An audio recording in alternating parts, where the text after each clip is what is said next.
সেই ধামটি হয়ে যাবে কৈলাস ধাম। সেখানে যেন সেই শ্রীকৃষ্ণ রাজার যে ভাব পরস্পরের মধ্যে যেন বিদ্যমান থাকে, তাহলে সেটি হবে বৃন্দাবন ধাম। এমনি হবে এই প্রত্যেকটি গৃহকে, প্রত্যেকটি পরিবারকে তিনি বৃন্দাবনে রূপান্তরিত করতে চেয়েছিলেন, কৈলাসে রূপান্তরিত করতে চেয়েছিলেন। উদ্দেশ্য একটাই, প্রত্যেকটি মানুষ যেন পরম জ্ঞানী হয়ে ওঠে, পরম ভক্ত হয়ে ওঠে। তাদের সান্নিধ্যে যে আসবে তাদের মধ্যে শক্তি সঞ্চারিত হয়ে উঠবে।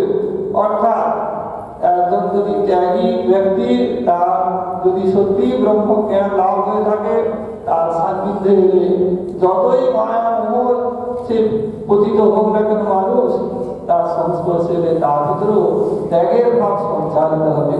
একজন ভক্তের সান্নিধ্যে যদি আসে, যতই আমাদের কাম কামনা কলুষিত বিষয় বাসনায় সে নিমজ্জিত যতই হয়ে থাকি না কেন, তার সান্নিধ্যে থাকতে থাকতে, তার কথা শুনতে শুনতে, তার সেবা করতে করতে আমাদের ভিতরে সেই ভক্তি সঞ্চারিত হয়ে যাবে।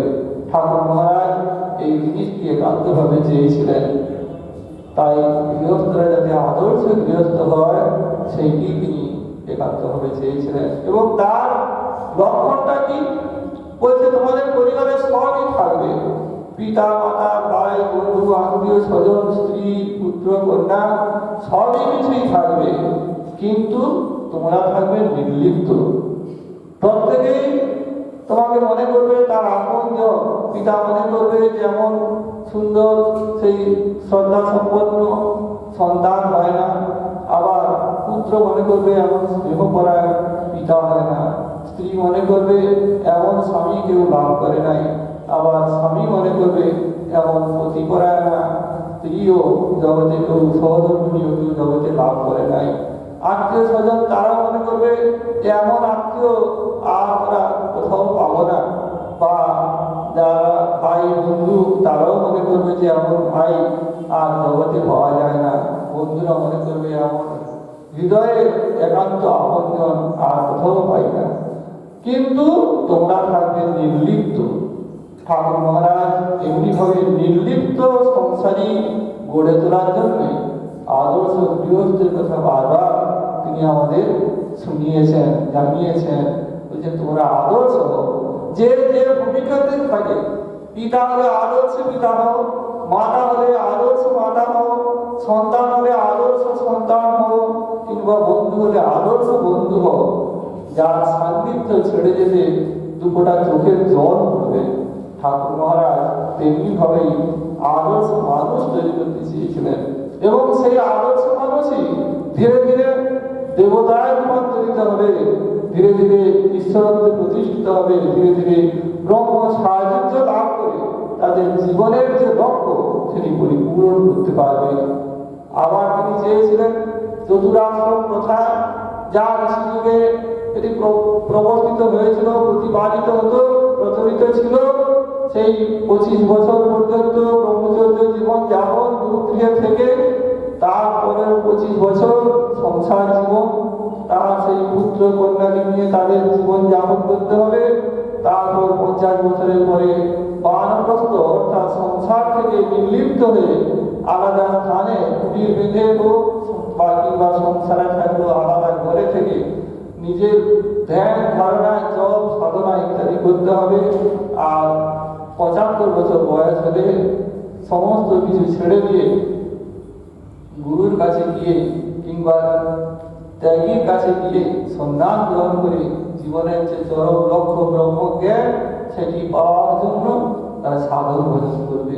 চতুরাশ্রম কথাকে ঠাকুর মহারাজ মান্যতা দিয়ে গিয়েছেন। আজকের সমাজে সত্যি এই প্রথার বিলোপ ঘটেছে, তার প্রকাশ দেখা যায়নি বলে আমরা আজ জগতের ভিতরে যে বৈষম্য তা আমরা দেখতে পাচ্ছি। অশান্তি, কলহ, নানান রকম বিবাদ, লোভ লালসার শিকার সমস্ত মানুষজনের ভিতরে যেন একটা বাধা বেঁধে, মানে সেই রয়েছে, বাসা বেঁধে রয়েছে। কাজেই এর রূপান্তর সাধন করতে গেলে ঠাকুরের আদর্শ, গৃহস্থী জীবনের যে আদর্শ সেটিকে আমাদের গ্রহণ করতে হবে। আর চেয়েছিলেন ভাব বিনিময়। তিনি চেয়েছিলেন গুরু ভাই মাত্রেই ঠাকুরের প্রিয় সন্তান। সেখানে জাতি, বর্ণ, শিক্ষা, গুণ সমস্ত কিছুই কিন্তু সেখানে উপেক্ষিত। একটি মাত্র পরিচয়, আমরা শ্রী গুরু চরণাশ্রিত, আমরা ঠাকুর বিগমানন্দ দেবের সন্তান। ঠাকুর মহারাজ এইটি চেয়েছিলেন, তোমরা যারাই আমার আশ্রয় গ্রহণ করেছো তোমরা প্রত্যেকের গুরু ভাই, তোমরা গুরু বোন, অর্থাৎ তোমরা গুরুকে কেন্দ্র করে এই ভাইকে পেয়েছো, বোনকে পেয়েছো, তোমাদের পরিবার গুরু পরিবার, তোমাদের একই মহামন্ত্র জয় গুরু মহানাম। ঠাকুর মহারাজ আমাদের সেই যে চিত্তটিকে রূপান্তরিত করে দিয়ে গিয়েছেন, যারই সঙ্গে দেখা হোক আমরা জয় গুরু বলে সম্ভাষণ করি, আমরা ভাই ভাই পরস্পর আলিঙ্গন করি, আমাদের হৃদয়ের যে সন্তাপ তার স্পর্শে দূরীভূত হয়ে যায়, মনের মালিন্য দূরীভূত হয়ে যায়, সকল কামনা বাসনার ঊর্ধ্বে একটা পরম আনন্দময় ভূমিতে আমরা তা অধিরোধ করতে পারি। তখনই আমাদের ভিতরে স্বর্গ নেমে আসে, সেই আনন্দ ধাম নেমে আসে, কৈলাস ধাম নেমে আসে। তখন আমাদের জীবনের প্রত্যেকটি মুহূর্ত যেন রূপান্তরিত হয়ে যায়, এই জগৎটাই তখন আনন্দ নিকেতনে রূপান্তরিত হয়ে যায়। ঠাকুর মহারাজের এই যে ভাব বিনিময়ের কথাটি খুবই কিন্তু বৈশিষ্ট্যপূর্ণ। ভাব কখন আসে? ভাব আসে ভাবের মহাজনকে যখন হৃদয়ে স্থান দিতে পারি তখনই ভাব আসে, তার আগে কিন্তু ভাবের কিন্তু অবস্থান হয় না। তিনি হচ্ছেন ভাবময়, তিনি ভাব সাগর, ভাব সমুদ্র। তাকে যখন হৃদয়ে আমরা স্থান দিতে পারবো তখনই আমার প্রত্যেকটি অঙ্গ প্রত্যঙ্গ ভাবের আন্দোলনে আন্দোলিত হবে, ভাবের তরঙ্গে আন্দোলিত হবে, তরঙ্গায়িত হবে। এইটি ঠাকুর মহারাজ আমাদের ভিতরে ভাব বিনিময় প্রবর্তন করে শিক্ষা দিতে চেয়েছিলেন। ঠাকুরকে কেন্দ্র করে তোমার মধ্যে কি ভাব ফুটে উঠেছে? তোমরা যখন দীক্ষা নাওনি তখন তোমাদের মনের অবস্থা কেমন ছিল? আবার দীক্ষা নেওয়ার পরে তার মন্ত্র জপ করে, তার সেবা করে, তার চিন্তা ভাবনা করে তোমার কি পরিবর্তন হয়েছে সেই তুমি মুখ ফুটে বলো। তোমার এই ভাবের কথা শুনে যাদের ভিতরে যে এখনো দৈন্য রয়েছে, ভাবের দৈন্য, ভাবনার দৈন্য, সেবার দৈন্য রয়েছে, তাদের সেই দৈন্যতা কেটে যাবে, তাদের সেই মনের যে সংকীর্ণতা কেটে যাবে, মনের যে বাধা সেটি দূরীভূত হয়ে যাবে। তোমরা এক পরম আনন্দে সেই তোমরা ভাসতে থাকবে, আনন্দ সাগরে তোমরা ভাসতে থাকবে। ঠাকুর মহারাজের ভাব বিনিময়ের এইটি প্রধান উদ্দেশ্য ছিল। আর এইটিকেই বলছেন যে ভাব বিনিময় হচ্ছে পরস্পরের পরিচয়ের একমাত্র সূত্র। অনেক ঘটনা আমরা ঠাকুরের স্থূল দেহে থাকাকালীন ঘটেছে, যেগুলো আমরা জানি। একবার কি হয়েছে, যখন 1335 সালে ঢাকাতে ভক্ত সম্মেলনী হচ্ছিল, সে সময় ঠাকুর মহারাজ তিনি বললেন যে সন্ধ্যার সময় সন্ধ্যারত হয়ে গিয়েছে, আমি একটু ঘরে যাই, তোমরা এখানে যেমন আলোচনা করছিলে সেই আলোচনা তোমরা করতে থাকো, ভাব বিনিময় তোমরা করতে থাকো। ঠাকুর মহারাজ যখন তার ঘরে যান তখন দেখে দুজন মহিলা তারা এসে ঠাকুরের চরণে তার সেই দুঃখের জীবনের কথা তারা বলছেন। দুজনেরই পরনে গেরুয়া বস্ত্র রয়েছে, একটি শিশুও তার সঙ্গে রয়েছে। তার যে কথা শুনে ঠাকুর মহারাজ এমন আবেগ আপ্লুত হয়ে গেলেন। তাদের দুজনকে, তারা দুজন হচ্ছে একজন অশ্বিনীধরের মা, একজন অশ্বিনীধরের স্ত্রী। দুজনকেই দু হাতে ধরে তিনি তার ঘর থেকে মঞ্চে চলে এলেন, এসে বললেন, দেখে তোদের ওই শিক্ষা সংস্কৃতির সেই ব্যবহারিক যে সমস্ত কচকচি, তোদের এই সমস্ত যে পুঁথির কচকচি রেখে দিয়ে শোন এদের কাছে যে ঠাকুরকে ভালোবাসা কাকে বলে বা তার প্রতি ভক্তি কাকে বলে। এইটি হচ্ছে সেই ভাব বিনিময়ের তিনি একটা সুন্দর উপমা দিয়েছিলেন। তারা দুজনে কি বললেন, বলছেন যে ঠাকুর মহারাজের কাছে দীক্ষা নেওয়ার পরে অশ্বিনীধরের অল্প কিছুদিন পরেই তার সেই কলেরা রোগ হয় এবং কলেরা রোগে সে মারা যায়। পরিবারের একমাত্র উপার্জনশীল ছিল সেই অশ্বিনী। তার স্ত্রী রয়েছে, তার একটি শিশু সন্তান রয়েছে। এখন তাদের ফেলে দিয়ে অশ্বিনী চলে যাওয়াতে পরিবারটা জলে ভেসে যাচ্ছে। তার মা ঠাকুরের প্রতি একটু বিদ্বেষ করার ফলে একদিন সন্ধ্যার সময়ে তার ঘরে যে ঠাকুরের আসনে যে ঠাকুরের বিগ্রহ ছিল সেই বিগ্রহ নিয়ে গিয়ে ভাবলেন যে বিগ্রহকে জলে ভাসিয়ে দেবো, এর কাছে দীক্ষা নিয়ে না আমার অশ্বিনী আজকে মারা গেল, তাকে তো রাখবো না, আমার সংসারটা ভেসে যাচ্ছে। তখন তাকে ধরে নিয়ে সেই বিগ্রহটি ধরে নিয়ে সেই পুকুর পাড়ের দিকে যাচ্ছে, ঘাটে এসেছে, জলে ফেলবে এমন সময় পিছনে কার জন্য স্বর শুনতে বলেন, মা মা গো আমি এসেছি, দেখো আমি এসেছি। তাকিয়ে দেখেন কি অশ্বিনীর গুরুদেব ঠাকুর বিদ্যমানন্দ সরস্বতী দেব। মা তুমি আমাকে জলে ফেলে দেবে? তোমার অশ্বিনী তো গেছে, কিন্তু আমি তো রয়েছি, আমি তোমাকে সারা জীবন রক্ষা করবো, সারা জীবন প্রতিপালন করবো, তুমি ঘরে এসো মা। তাকে নিয়ে এলেন, সেই তার দুঃখের কথা তিনি সমস্ত শুনলেন এবং তারপর থেকে প্রতি মাসে কোথা থেকে যে 5 টাকা করে মুনিওয়ালাদের আসতো সেটি কিন্তু সেই তারাও জানতে পারত না। এবং ঠাকুরও বলছেন যে আমি জানি না, এটাও নিরঞ্জন কুটিরে থাকাকালীন এই ঘটনাটি ঘটেছিল, যখন শুনছেন যে আমার গুরুশক্তি এইসব ক্ষেত্রে কাজ করে থাকে, আমি না জানলেও আমার শক্তি কাজ করে থাকে। কিন্তু তিনি ওই দুজন মায়ের যে আবেগ আপ্লুত তার কথাগুলি শোনানোর জন্যই তাদের হাতে ধরে নিয়ে এলেন। এরপরে কিছুদিন যায়, তাদের সেই বৌমার বয়সটি কম, গ্রামের যে জমিদার ছিলেন তার লালসা দৃষ্টি পড়লো ওই বধূমাতার উপরে, যে অশ্বিনীধরের স্ত্রীর উপরে। তখন লাঠিয়াল দিয়ে তখন তাদের যে চাঁচড়ার বেড়া ছিল সেই বেড়া থেকে বৌমাকে নিয়ে যাওয়ার জন্য একদিন সন্ধ্যার সময়ে লাঠিয়ালরা এসেছে। তারা সমস্ত সেই চাঁচড়াগুলিকে ভেঙে দেওয়ার চেষ্টা করছে। এমন সময়ে তারা সমস্ত আকুল হয়ে ঠাকুরকে জানাচ্ছে, ঠাকুর তুমি তো আমাদের রক্ষা করবে বলেছিলে বিপদে, এখন এই সময়ে আমার সম্ভ্রম রক্ষা করো, আমাকে রক্ষা করো, আমাকে বাঁচাও। তাদের সে আকুল প্রার্থনা ঠাকুর আবার আবির্ভূত হলেন,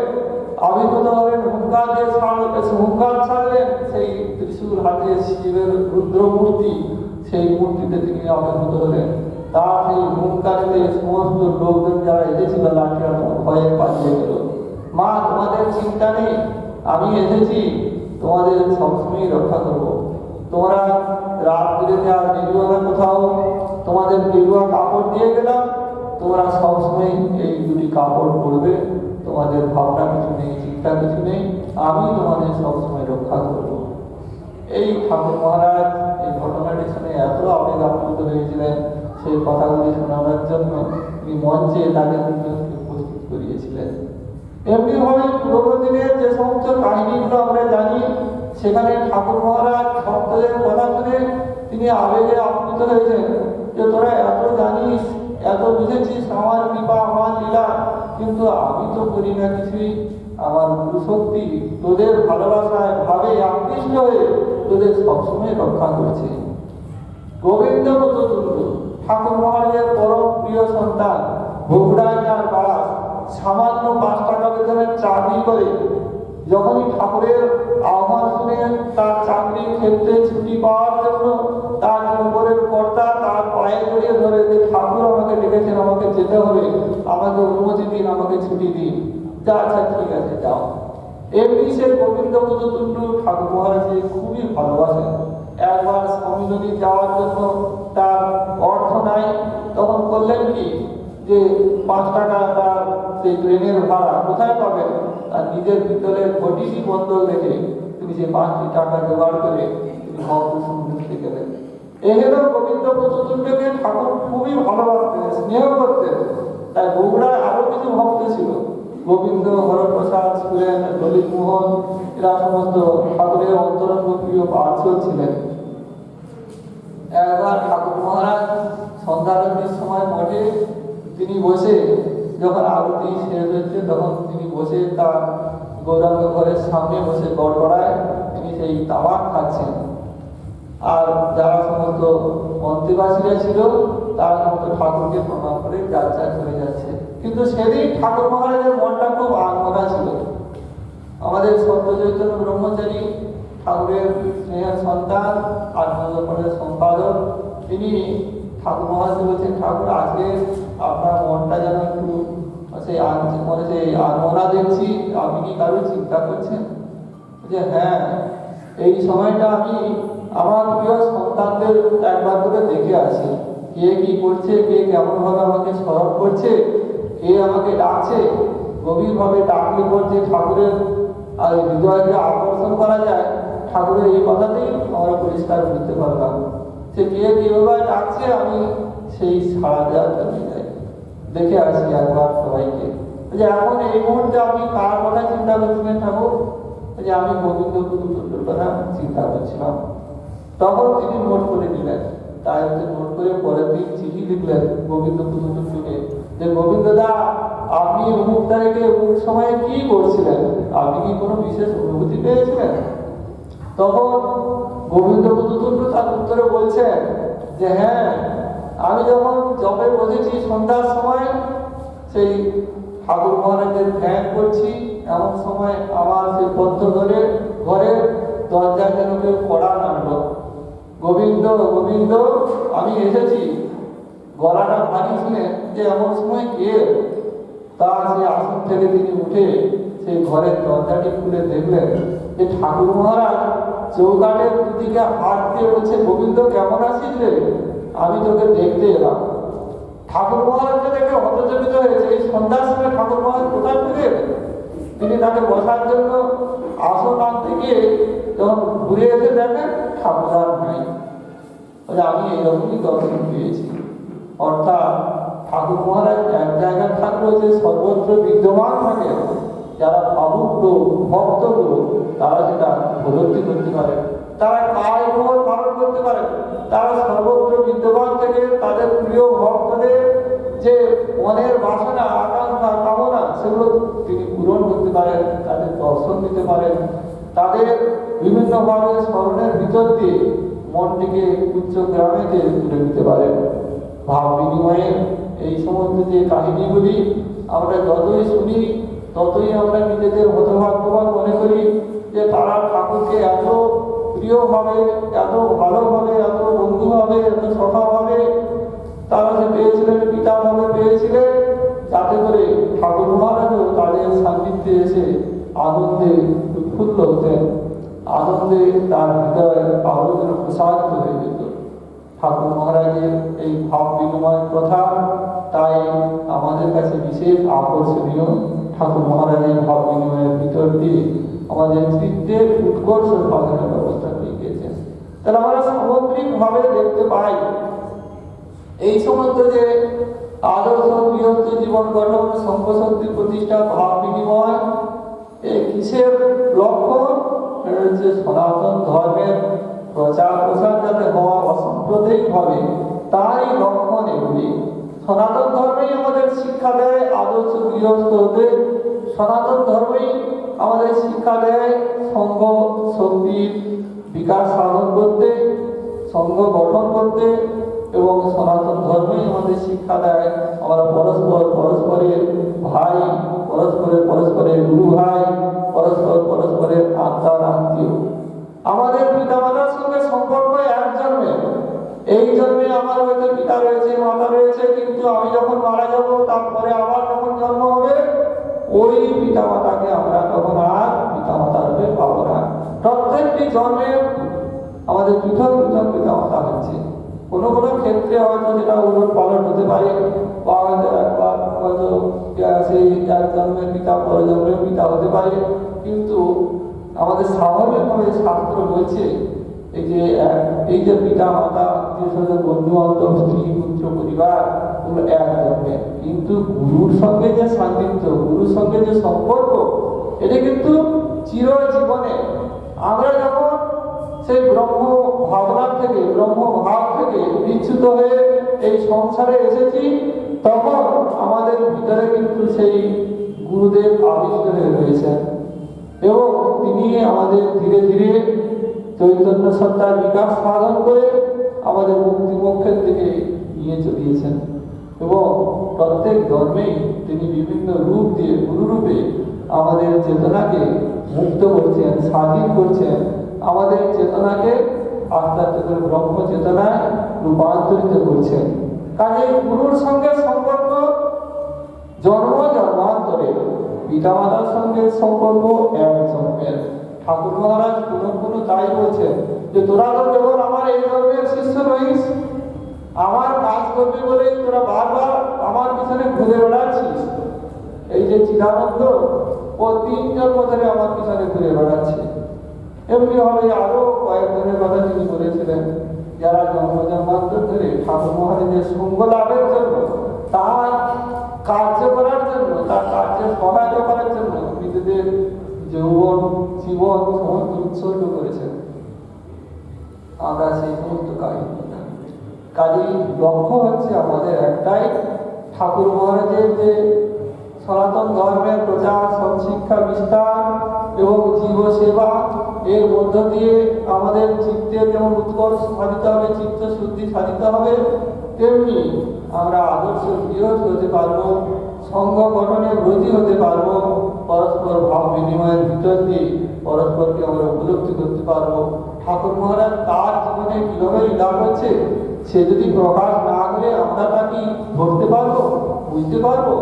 তাই ঠাকুর মহারাজ এই ভাব বিনিময়ের ভিতর দিয়ে সেই শিষ্য ভক্তদের যে নিজস্ব যে ভাব, অর্থাৎ ঠাকুরকে কেন্দ্র করে তাদের যে ভাব, কেউ পুত্র রূপে ভালোবাসে, কেউ পিতা রূপে ভালোবাসে, কেউ সখা রূপে ভালোবাসে, কেউ বন্ধু রূপে ভালোবাসে, কেউ হয়তো সে পত্নী রূপে ভালোবাসে, কেউ হয়তো আবার পতি রূপেও ভালোবাসে।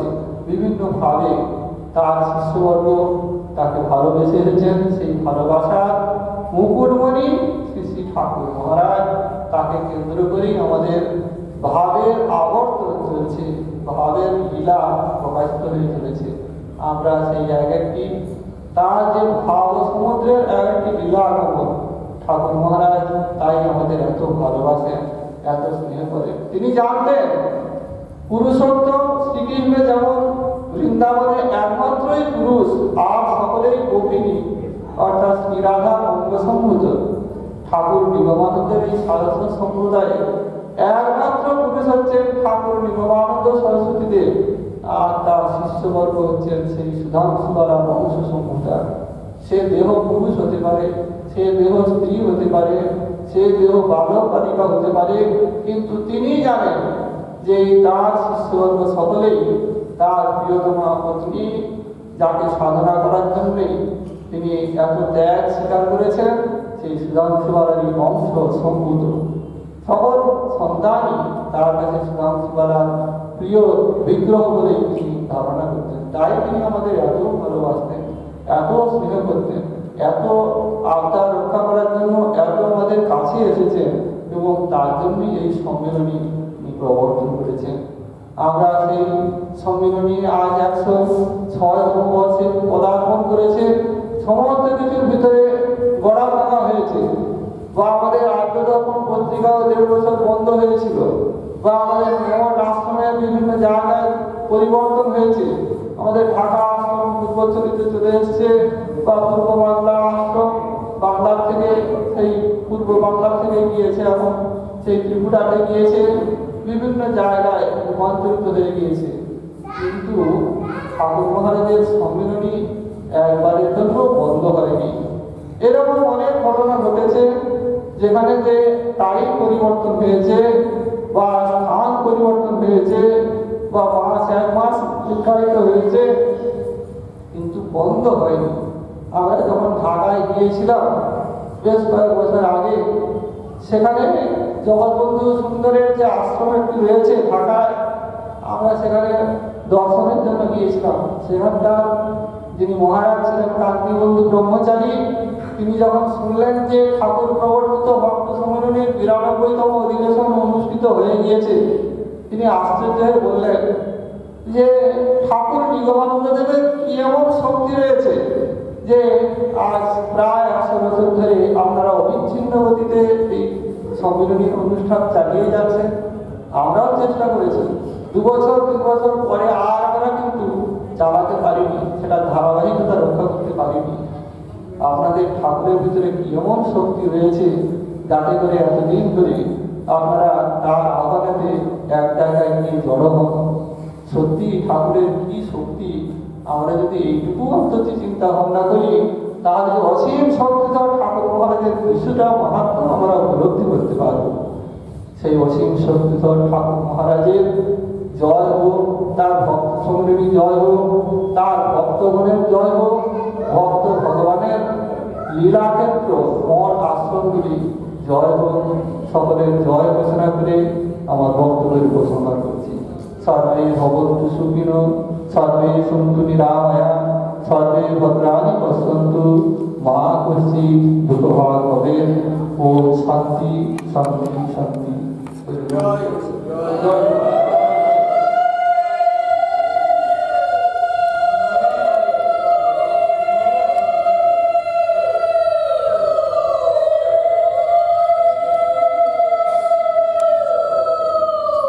जय गुरु जय गुरु जय गुरु। भक्त सम्मिलनी उद्देश्य वर्णन करे प्रवचन राखलें पूज्य स्वामी जी स्वामी विवेकानंद सरस्वती महाराज। তিনি আমাদের মঠাশ্রমে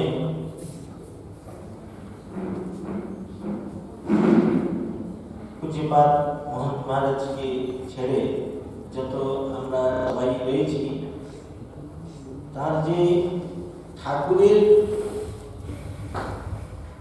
বই, যতগুলো বই আছে, আর ঠাকুরের মঠাশ্রমের যে ইতিহাস, আর ঠাকুরের যে পরবর্তী মহারাজের লেখা যে ঠাকুরের স্মৃতি, যত ভালোভাবে তার জ্ঞান গোচর, আর তিনি যে সুন্দরভাবে বর্ণনা রাখতে পারে, এটা অকল্পনীয়। আর তিনি ভক্ত সম্মেলনের যে আমাদের ঠাকুরের একটা বিশেষ উদ্দেশ্য ছিল এই ভক্ত সম্মেলনী প্রবর্তনের, সে কথা সুন্দরভাবে বর্ণনা করলেন। সে আমাদের মধ্যে ভাব বিনিময়ের কথা হোক, বা আদর্শ বা গৃহস্থ জীবন গঠনের কথা হোক, বা সংঘ শক্তির প্রতিষ্ঠা, অসাম্প্রদায়িক ভাবে সনাতন ধর্মের প্রচার প্রসার, সৎশিক্ষার বিস্তার, শিব জ্ঞানে জীব সেবা, এসব বিশেষ রূপে আমাদের ঠাকুর মহারাজ যে দিয়ে গেছে, বাস্তবিক রূপে যে আমরা এই সংসারে অজ্ঞানী মোহগ্রস্ত জীব, ত্রিতাপক্লিষ্ট জীব, আমরা এই ত্রিতাপক্লিষ্ট জীবকে যে নিজের স্বরূপ বিস্মৃত, নিজেকে ভুলে এই মায়াময় জগতে মায়ার পীড়ন হয়ে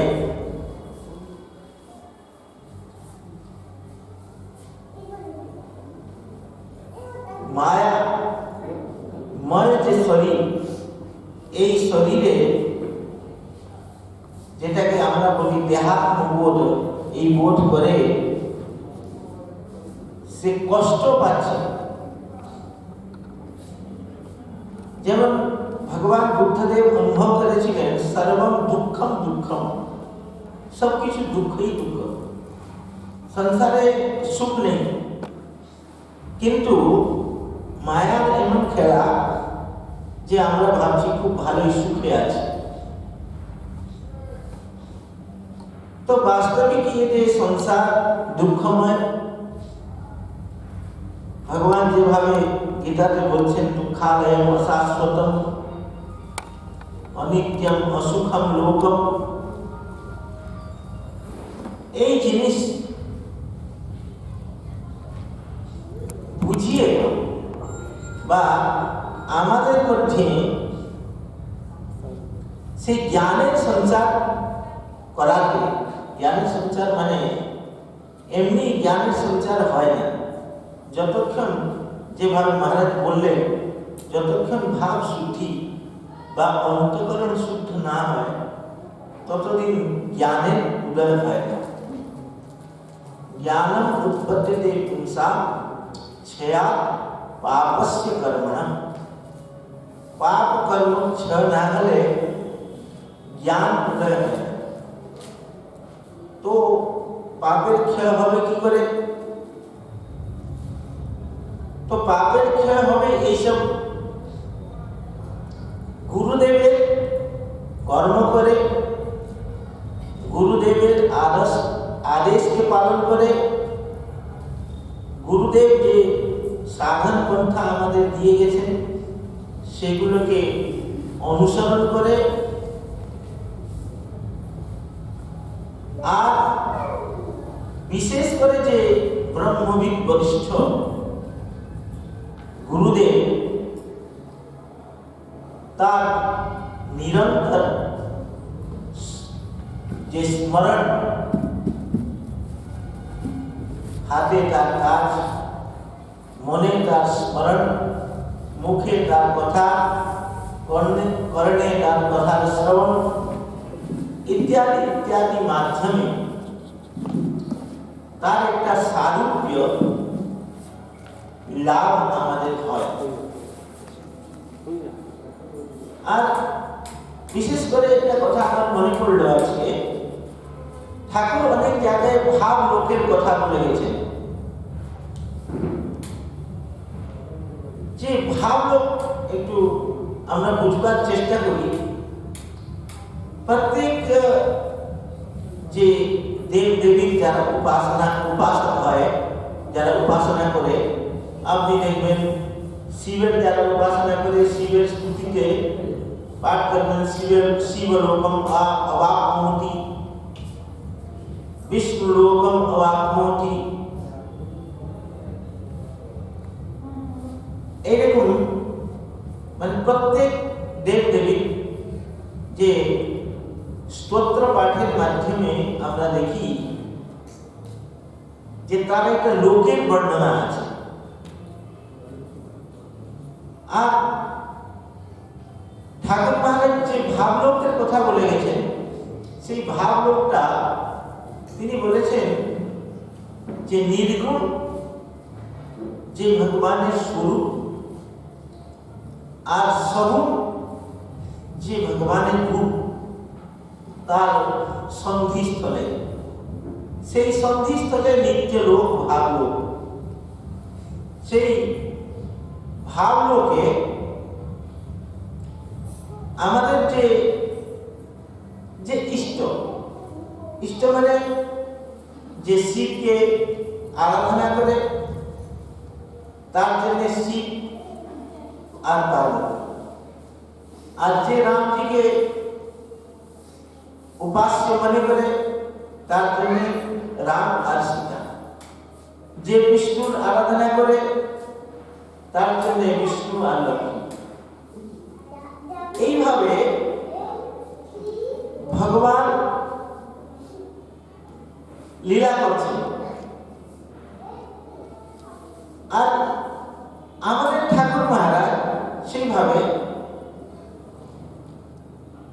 তার শক্তি যে মহামায়া তাকে নিয়ে লীলা করছেন।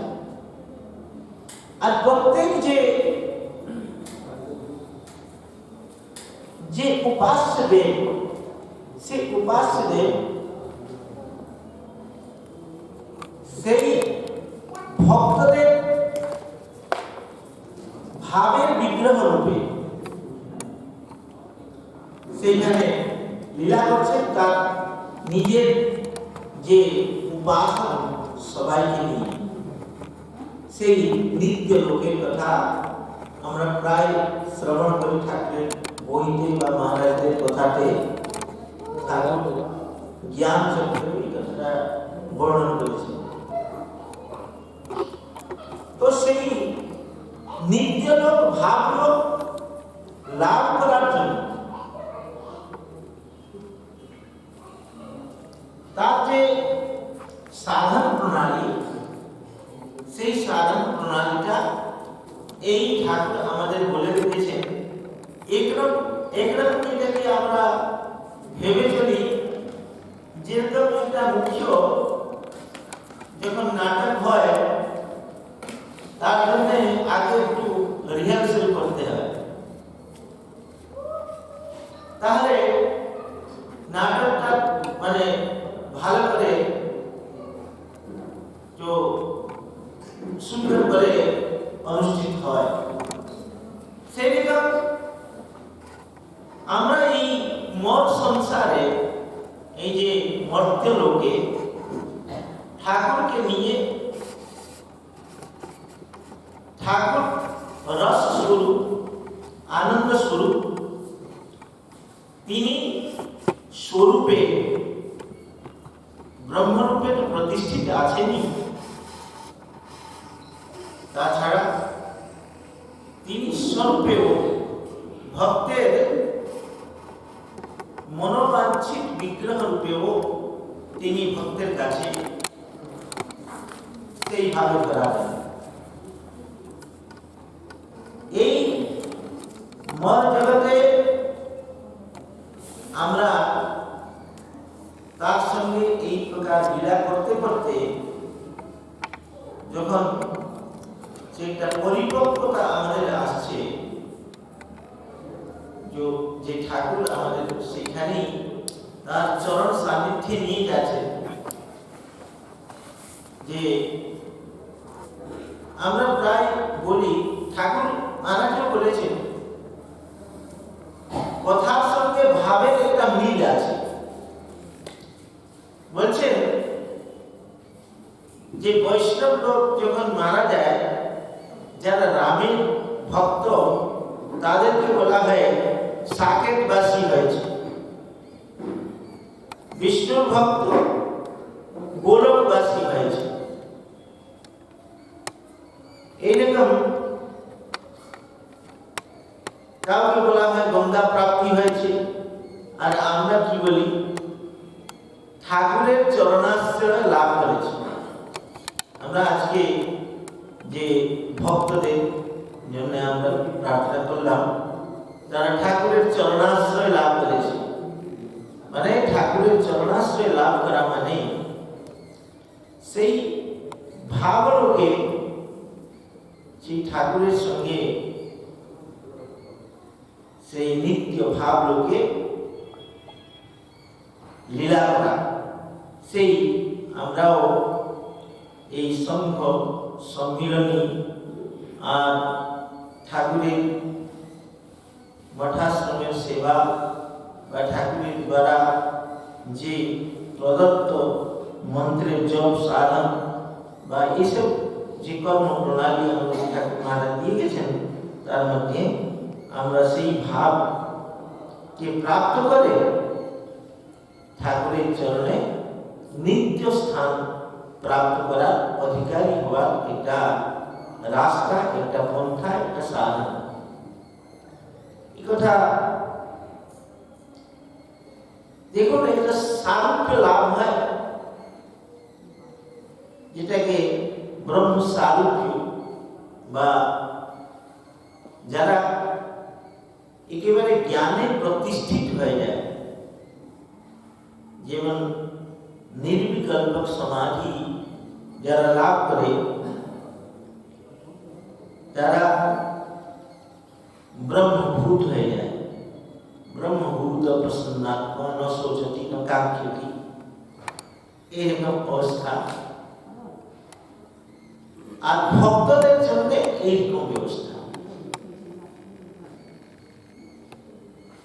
তো খুব সুন্দর ভাবে মহারাজ আমাদের এইসব কথা শোনালেন। আমরা অনুগ্রহীত সুন্দর আমরা ভাব প্রাপ্ত করলাম, ভাবের বিনিময়ের স্থান, এই জন্যে এই ভাব প্রাপ্ত করলাম। আরো অবসর হলে আমরা ওনার কথা শ্রবণ করব। আর এরপরে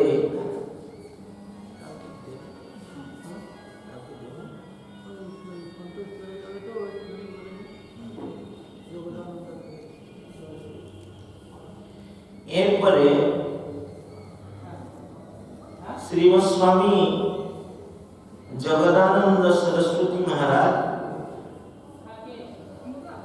তিনি হচ্ছেন আমাদের নিগমনগর আর বড়জিঙ্গল সারস্বত আশ্রমের অধ্যক্ষ। তিনি ভাষণ প্রদান করবেন।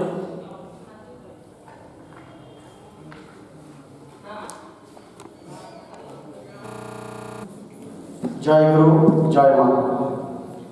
মন্নাথ শ্রী জগন্নাথ, মদ্গুরু শ্রী জগদ্গুরু, মদাত্মা সর্বদাত্মা, তস্মৈ শ্রী গুরবে নমঃ। পরমহংস শ্রী 108 স্বামী নিগমানন্দ সরস্বতীদেব প্রবর্তিত 106তম সার্বভৌম ভক্ত সম্মেলনী আর অনুষ্ঠিত হতে চলেছে আসামবঙ্গীয় সারস্বত মাঠ, হালিসহ উত্তর 24 জেলা আমাদের মঠের নাট মন্দির। প্রথমে ঠাকুর মহারাজ চরণে শতকোটি প্রণাম, আমাদের সুধাংশুবালা মায়ের চরণে প্রণাম, মহন্ত মহারাজ চরণে শতকোটি প্রণাম। আজকে আমার ভারপ্রাপ্ত ব্রজেশ্বরানন্দ সরস্বতী মহারাজ চরণে শতকোটি প্রণাম। আসামবঙ্গের সারস্বত মঠের তাজপুরের সম্পাদক স্বামী বিবেকানন্দ সরস্বতী মহারাজ চরণে প্রণাম।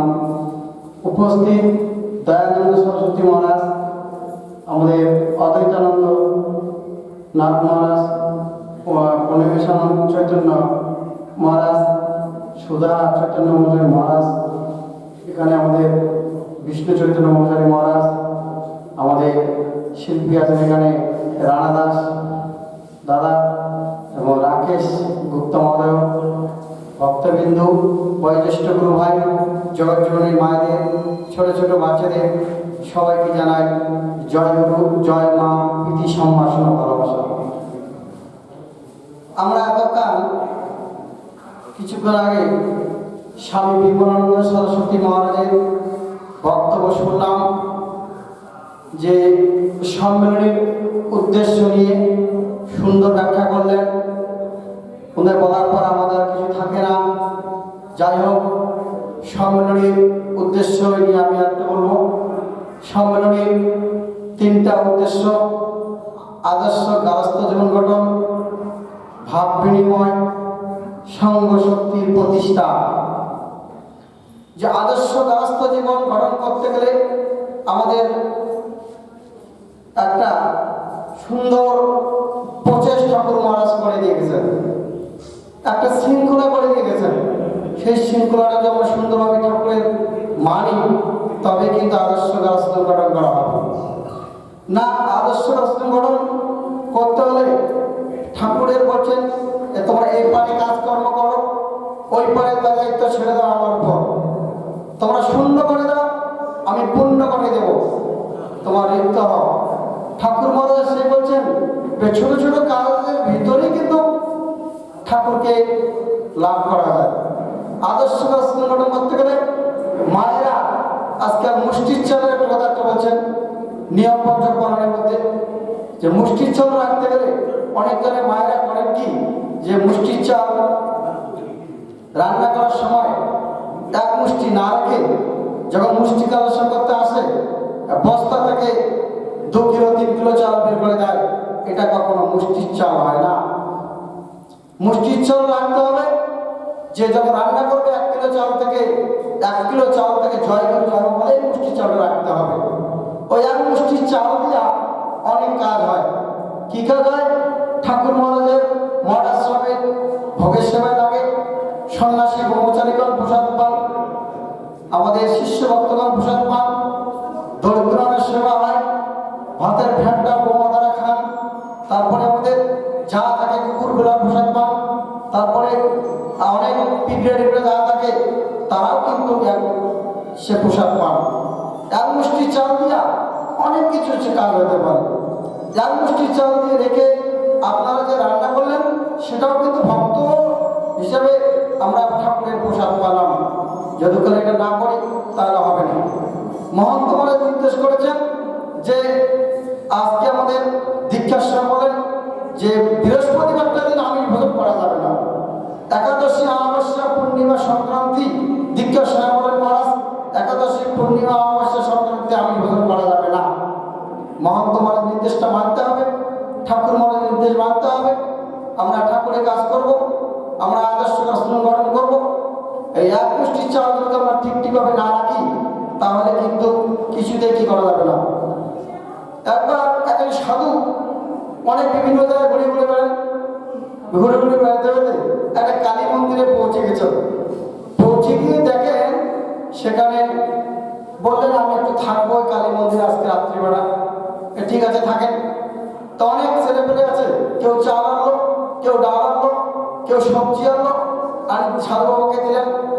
সাধু বাবা রান্না করে প্রসাদ খেলেন, খাওয়ার পর রাত্রিবেলা থাকলেন, সবাই চলে গেলেন। রাত্রিবেলা সেই প্রসাদ খেয়ে রাত্রি 12টার সময় সাধু বাবার ইচ্ছা হলো যে কালী মায়ের যে চূড়াটা কিন্তু সোনার একদম 1.5 কিলো, সেই চূড়াটা উনি চুরি করে ব্যাগের মধ্যে ঢুকালেন। সাধু বাবা বললেন কি তারপরে কোনায় বস্তু বহু টাকা আছে, ওই টাকাগুলো ঢুকে নিল না। মা কালী মায়ের যে বাসনটা কাঁসা চকচক করছে সেগুলো ঢুকে নিল। ঢোকার পর রাত্রি 12টার সময় রওনা দিলেন। রওনা দিতে ভোরবেলা নদী দেখলেন, নদীতে স্নান করলেন। স্নান করার পর গীতা পাঠ করলেন, জপ ধ্যান করলেন। জপ ধ্যানের কাছে আটকে গেলেন, আমি তো জীবনে চুরি করি নাই, চুরি করলাম কেন? তখন না চিন্তা করলেন, ঘাটের মধ্যে জানতে পারলেন যে কালকে যেমন চালটা দিয়েছিল চালটার মধ্যে কি দোষ ছিল। সঙ্গে সঙ্গে উনি ফিরে আসলেন আবার কালী মন্দিরের দিকে। যখন এদিকে কিন্তু কালী মন্দিরের সমস্ত ছেলেপেলে রেখে গেছে, বাবা গেল কোথায়, ধরো তাকে আমরা থানায় দেবো, তাকে মারধর করবো। বাবাকে পেয়ে সব দিকে গেল, বাবা ফিরে আসছেন। বাবাকে পেলেন, বাবা আপনি এমন করলেন কেন? আপনাকে বিশ্বাস করছিল আমরা না? সেটাই তো কথা, আমি কালী মন্দিরে ফিরে যাচ্ছি। আপনি চলে গেতে নদী করা হয়, কিন্তু চলো আমি আবার ফিরে যাচ্ছি আপনার কালী মন্দিরে। কালী মন্দিরে যাইলেন, বাবাকে নিয়ে বৈঠক বসলেন। বৈঠক বসে সেখানে বললেন এই যে নেন আপনাদের সে কালী মন্দির যে মায়ের যে মুকুট, সোনার মুকুটটা, এই 15 বছর ছিল ওটা ফেলে দিচ্ছি না। কাঁসার বাসনপত্র ছিলেন সেটাও ফেলে দিচ্ছি। যাওয়ার পর বলেন আচ্ছা আগামীকাল আমাকে গতকাল আমাকে চাল দিয়েছিল, সেই চালটা কে আনি দিল? না অমুক আনি দিয়েছিল। চালটা পাইলে কোথায়? না অমুক পেতে কিনে আনা হয়েছিল। যেখান থেকে কিনে আছে সেই চালটা চোর করা চাল। ওই চাল খেয়ে সাধু বাবা চোর করতে ইচ্ছা হলো। এই জন্য গৃহস্থ লোক সাবধান যে চালটা আমরা কোথা থেকে নিয়ে আসছি, চোর করা চাল না কি চাল। ঠাকুর নিগমানন্দ সেটাকে সুন্দরভাবে শুদ্ধ করার জন্য সেটাকে বললো এক মুষ্টি চাল রেখে যদি তোমরা রান্না করে খাও সেই চালের কোনো দোষ থাকবে না। ঠাকুর মহারাজ সুন্দর পৌঁছে দিয়েছেন। এই জন্য মায়েরা রাগ করে রান্না করা যাবে না। রাগ করে রান্না করলে সেই রান্নাটা দোকানে আপনার স্বামী খায়, আপনার ছেলে মেয়ে খায়, তাহলে কিন্তু আপনাদের ছেলে মেয়ের উপর সেটা ক্রিয়া সৃষ্টি হবে। কর্তা কর্ম ক্রিয়া তিনটা জিনিস পথগুলো হবে। তাই জন্য রাগ করে রান্না করা যাবে না। ঠাকুর মহারাজ দিকে তাকিয়ে 3 বার আমাদের চোখটা বুঝিয়ে দিয়ে রাগ যখন শান্ত হয়ে যাবে তারপরে রাগ করবেন, তাহলে সেটা প্রসাদের মতো খাওয়া হবে। রাগ করে রান্না করা যাবে না। এই জন্য ঠাকুর মহারাজ বলছেন মুষ্টির চাল রাখবে। মুষ্টির চাল একটা এমন জিনিস, খুব সাংঘাতিক জিনিস, খুব ভালো কাজ হয় ঠাকুর মহারাজের। এক পরিবারে তার 2 ছেলে 2 মেয়ে, স্বামী স্ত্রী 6 জন সুখে আনন্দের দিনকার চলছে। তার 1 কিলো চাল রান্না করে। তার স্বামী এখন তার মানা করলো এই মুষ্টির চাল রাখতে হবে না। কেন? এসব বাদ তো মুষ্টির চালটা রাখা, আমার 1 কিলো চাল 6 জনের কুলায় না, আমার 1 মুষ্টির চাল রাখতে। তা কর্তা কর্ম কি উনি রাখতে না করছেন, রাখতে পারে না। দেখা গেল 2 মাস পর 1 কিলো চাল আর কুলায় না। তা স্বামীকে বলছে যে 1 কিলো চাল তো কুলায় না, বস্তাটা চাল আছে, চাল নাও, আবার 1.5 কিলো নাও। 1.5 কিলো চাল রান্না করলো, 2 মাস পর 1.5 কিলো কুলায় না, 1.5 কিলো চাল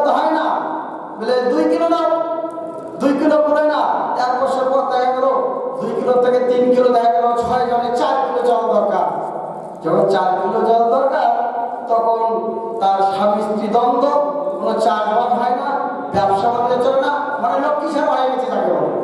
তখন একটা সেই মাটা আর একটা মায়ের কাছে সেখানে তাকে বলতেছে, আমাদের 1 কিলো চাল হয়ে যেত, এখন 4 কিলো চাল কুলে না, বেতন মুষ্টির চাল রাখো না, না মুষ্টির চাল রাখতাম, আমার স্বামী রাখতে মানা করছে, মুষ্টির চাল রাখো, আবার মা লক্ষ্মী ফিরে আসবে। সেদিন মায়ের কথা শুনে মুষ্টির চাল রাখলো, 1 কিলো চাল রান্না করছে। তারা স্বামী স্ত্রী 2 জন, ছেলে মেয়ে, তার 2 ছেলে 2 মেয়ে, 6 জন ছাড়া প্রসাদ খালো। আগের দিনে ফোন ছিল না, সেখানে 2 জন আত্মীয় আসলেন, 8 জন প্রসাদ পেলেন। ছুটতে ছুটতে যে দুপুরবেলা থেকে পুরোপুরি এসছেন, লাঠি চুপ হয়ে পড়ে। তারা 2 জন প্রসাদ পেলেন, 10 জন প্রসাদ খেলেন।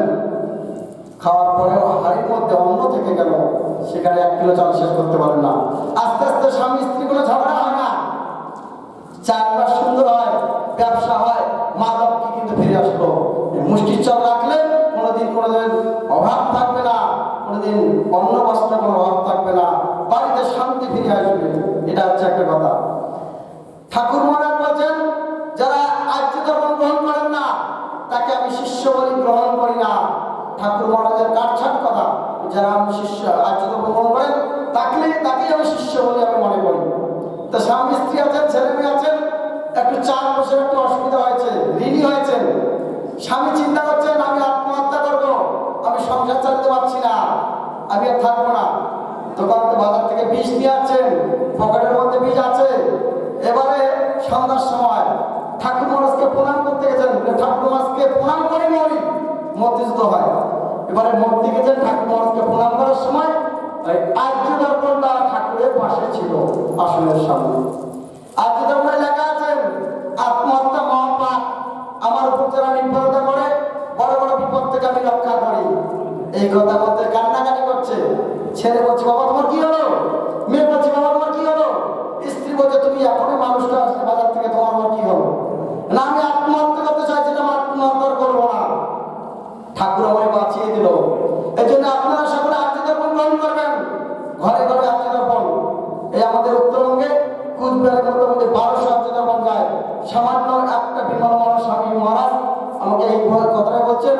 এই কথাটা বলে বলে ঘরে ঘরে একটা সঙ্গের মধ্যে পুরা কেউ 100টা, কেউ 50টা, কেউ 60টা করে আর্য দর্পণ সঙ্গে সঙ্গে নিচ্ছেন। আর্য দর্পণ গ্রহণ করতে হবে, না করলে ঠাকুর মহারাজ বলছেন আমি শিষ্য বলতে গ্রহণ করি না। এই জন্য ঠাকুর মহারাজ এবং আমাদের আর্য দর্পণ গ্রহণ করতে পারছেন। আমাদের অক্ষয় দ্বিতীয়াতে মঠে পাঠাতে হবে সতর্ক। আমরা অনেক ঋণী হয়ে থাকি, অনেক কিছু মায়েরা যখন কাজ করেন না, অনেক কত মারা যায়, ঘর মুছেন, রান্না করেন, তার জন্য আমাদের কিছু পাঠিয়ে দিতে হবে। সেই পাপমুক্তর জন্য মঠে কিছু পাঠিয়ে দেওয়া অর্থ, জন্ম উৎসবে পাঠাতে হবে, এদের গুরুধামে, এগুলো কাজ আমাদের করতে হবে। মাসিক দক্ষিণে দিতে হবে। আমি মাসে যা আয় করি তার সামান্য শিখি অংশ মঠাশ্রমে পাঠাইতে হয়। মহাত্মারা বলছেন, কি বলছেন, 30 দিন আয়ের মধ্যে 1 দিন আয় মঠাশ্রমে পাঠাতে হবে। আমার বক্তব্য, আমি যেন ঠিকভাবে না করি তাহলে কিন্তু আমাদের খুব অসুবিধা হবে, কখন কি লক্ষ লক্ষ টাকা চলে যাবে। এসব কাজ করতে হবে ঠাকুর বলছেন। আজকে করোনা ভাইরাসের জন্য কি অবস্থা দেখতে পাচ্ছেন তো, করোনা ভাইরাসের জন্য বাবা বলছে ছেলেকে, বাবা তুমি আসো, তোমার মতো একটা আশীর্বাদ করি। এবারে ছেলে বলছে, বাবা তোর করোনা হচ্ছে, আমি যেতে পারবো না, মা মারা যাচ্ছে। মা বলছে, বাবা তুমি আসো, তোমার মতো একটা আশীর্বাদ করি। ছেলে বলছে, মা তোমার করোনা হচ্ছে, আমি যেতে পারবো না। কি অবস্থা দেখেন। আমরা সকলে করোনা মুক্ত থাকবো। ঠাকুর মহারাজের কাছে প্রার্থনা করো, ঠাকুর মহারাজ আমাদের তুমি রক্ষা করো, আমরা যেন ঠাকুর তোমার সেবা করতে পারি। আমি সুস্থ থাকলে সেই সমাজের সেবা করবো, গুরু সেবা করবো, স্বামী সেবা করবো, ছেলে মেয়ের সেবা করবো, সমাজের সেবা করবো, দরিদ্র মানুষ সেবা করবো, তবেই তো আমি কিছু কাজ করতে পারবো। তা আমার সুস্থ থাকতে হবে। ঠাকুর মহারাজ আমার অনেক কিছু কথা বলছেন। আজকে আদর্শ আশ্রম ভাব বিনিময়, বিমানন্দ সরস্বতী মহারাজ বলছেন যে ভাব যার যেমন ভাব তার তেমন লাভ, যেমন ভাব তেমন লাভ। ঠাকুরকে বন্ধু বলে মনে করতে পারি, সখা বলে মনে করতে পারি, পিতা বলে মনে করতে পারি, আমি যা ইচ্ছা ঠাকুর মহারাজ সেইটাই দেখেন।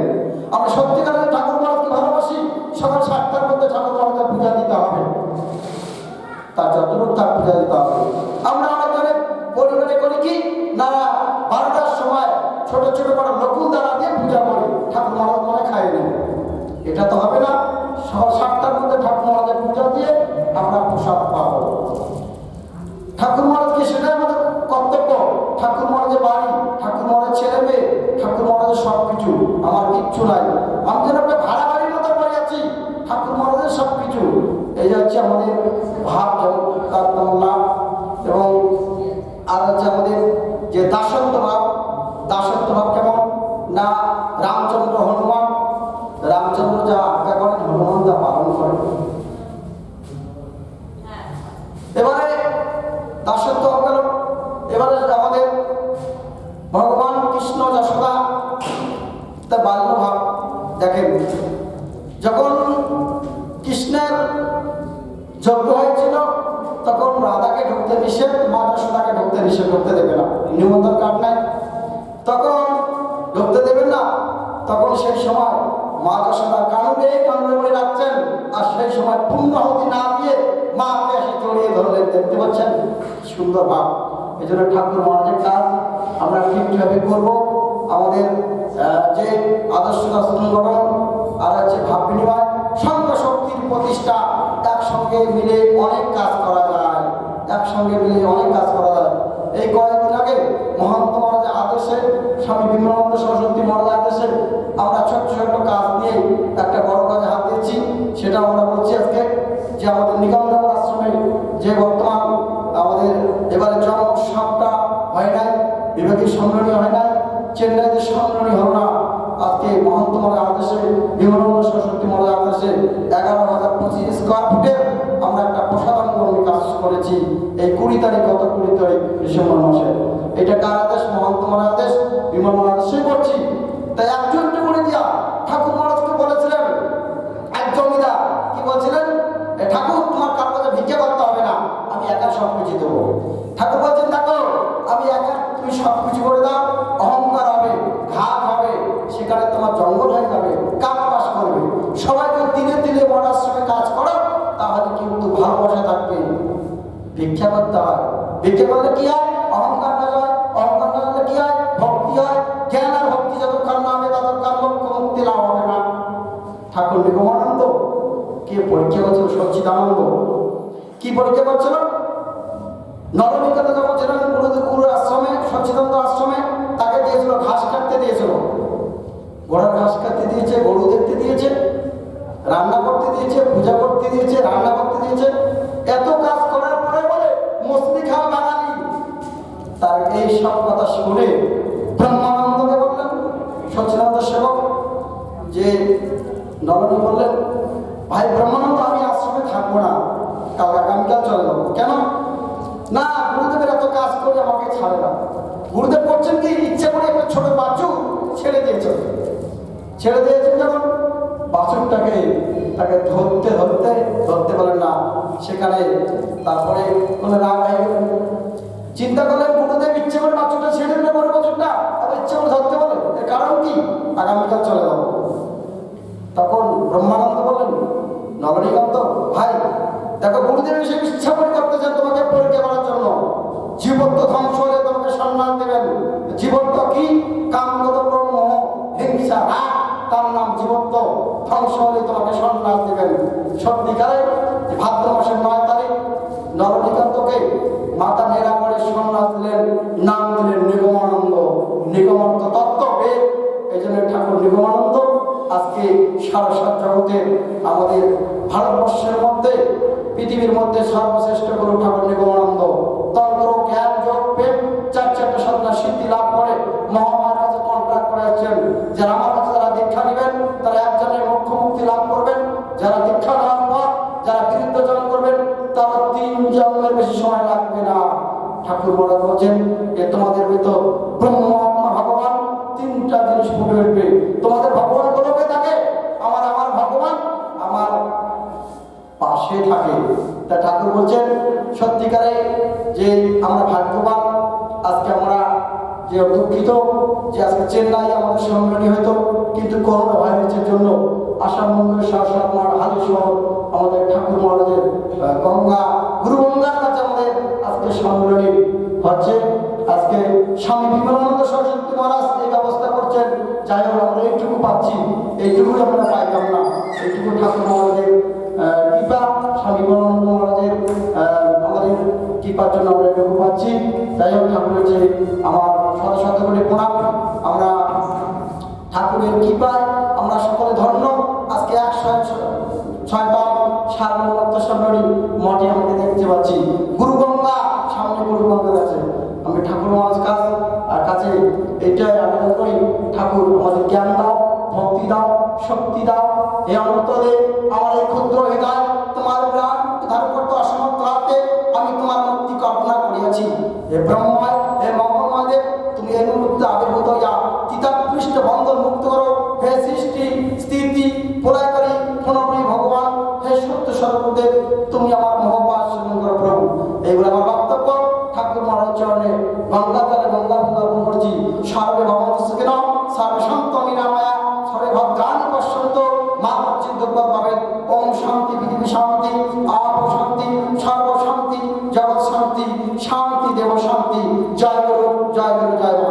জয় ঠাকুর মহারাজকে, গুরু মহারাজকে, জয় গুরু মহারাজকে, মহন্ত মহারাজকে, জয় গুরু মহারাজকে, মহন্ত মহারাজ কি, সুধা মা কি, 106তম সর্বভক্ত সম্মানী কি, শিষ্য ভক্তবৃন্দ কি, আদিকানন্দ কি, মহাপ্রসাদ কি। বলো জয় জয় শ্রী কৃষ্ণানন্দে। জয় গুরু, জয় গুরু, জয় মা। জগদানন্দ সরস্বতী মহারাজ এই ভক্ত শিষ্যদের কর্তব্য বললেন আর ভক্ত সম্মিলনী উদ্দেশ্য বর্ণনা করে খুব সুন্দরভাবে একটা উদ্দাম ভাষণ প্রদান করলেন। এরপরে একটা সঙ্গীত,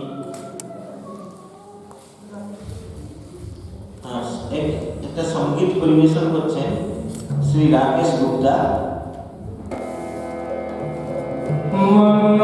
मन्नाथ श्री जगन्नाथ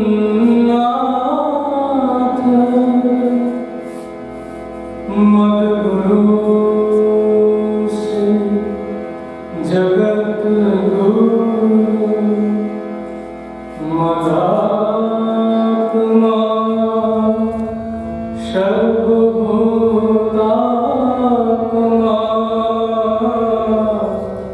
तस्मै श्री गुरुवे नमः।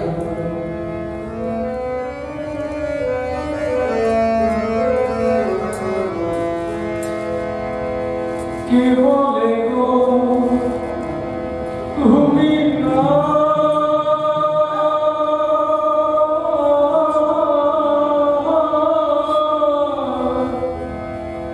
আছো নিরকারে জগমা ঝালে আছো সাকারে জগমা ঝালে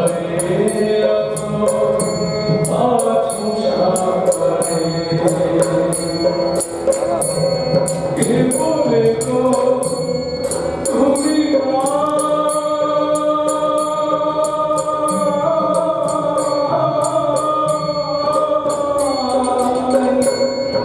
আসুন নিরন্তরে রঘুবংশারে রাখো চলে জগৎ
जय गुरु जय गुरु जय गुरु इवें समाप्ति संगीत श्री राणादास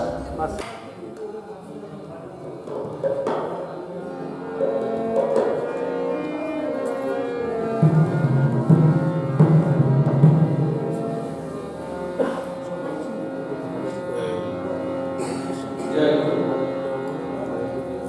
जय गुरु जय गुरु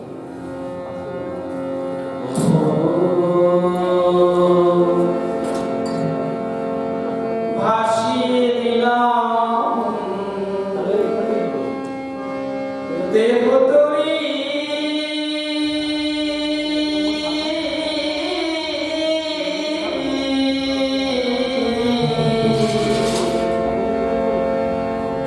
আমি কহি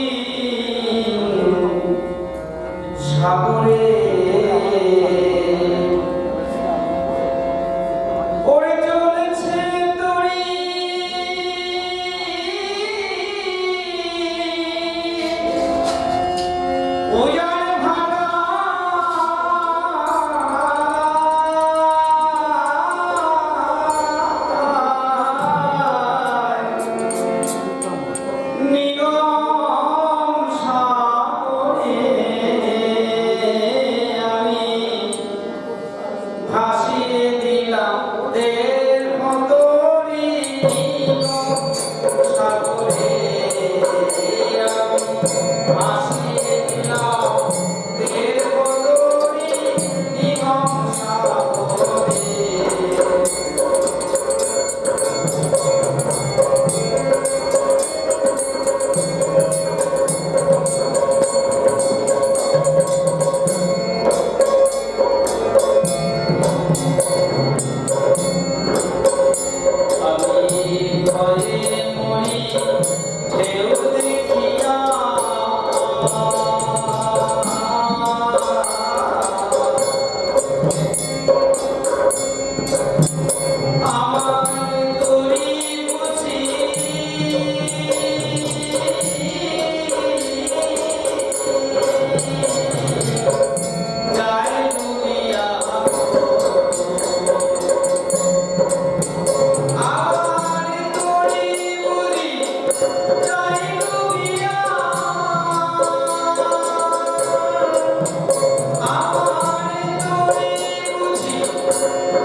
জয় গুরুদাস।